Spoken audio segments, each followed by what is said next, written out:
The puppy ran down the street with a severed human finger in its mouth. When it saw the police car, it jumped right on top of it. The police were startled. He looks like he's trying to tell us something. After seeing the severed finger, the police car followed the puppy to a yard. There was a large dog cage in the yard. Along with a dozen or so dogs, there was also a dirty boy lying on the ground. The severed finger belonged to him, judging from his clothing and long hair. He had likely been locked in the cage for many years. The house owner and his eldest son were arrested. As the investigation unfolded, the truth about an extremely twisted family came to light. This was an extremely violent father. He had adopted a large number of stray dogs to keep the dogs fierce.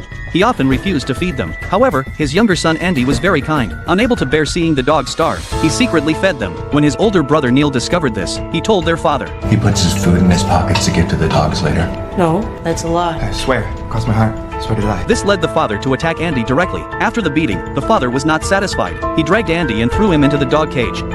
This is your family now! The mother helplessly watched all this. Finally, she could no longer bear it, and decided to leave the family. Before leaving, she brought Andy a can of food, and instructed him to bury it well, so that the two demons wouldn't discover it. It turned out that the mother was pregnant. To avoid the next child continuing such a life, she had no choice but to leave home. In the days that followed, Andy lived and ate with the dogs. He found a magazine in the clutter of the dog cage. Andy learned about the outside world from the book. Neil blamed Andy for his mother's departure. He hung a banner for him, telling him to repent in the name of God. But from Andy's perspective, the banner, which was covered and flipped, had become Dog Man or the Dog God. Andy smiled. He seemed to have found his ideal. That day, a young life arrived in the dog kennel, but the cunning Neil witnessed the scene. Andy pleaded desperately, but he still told his father. His father appeared with a hunting rifle. Andy stepped forward to stop him. He roared at his father like a wild beast. The dogs also sensed his anger. They barked furiously at the devil in front of them. In his anger, the father pulled the trigger. The bullet hit Andy. Only then did the father come to his senses. He wanted to go in to check, but Neil stopped him and said he would handle the rest. But his solution was merely a handkerchief, leaving Andy to fend for himself. The bullet severed one of Andy's fingers and left his leg numb. His last hope for this family was shattered by that gunshot. He placed the severed finger in a pocket and found a magazine with a police car on it. He signaled to the dog to carry the severed finger and seek help from the police. Surprisingly, the dog actually succeeded. Later, his father committed suicide out of guilt, and Neil was sent to prison. Although Andy regained his freedom, the shrapnel had come close to his spine. The doctors dared not remove it, so he was left permanently disabled. The doctors fitted him with a leg brace to allow him to walk in emergencies. Years later, Neil was released from prison, but as soon as he stepped out, the dog that had been waiting for him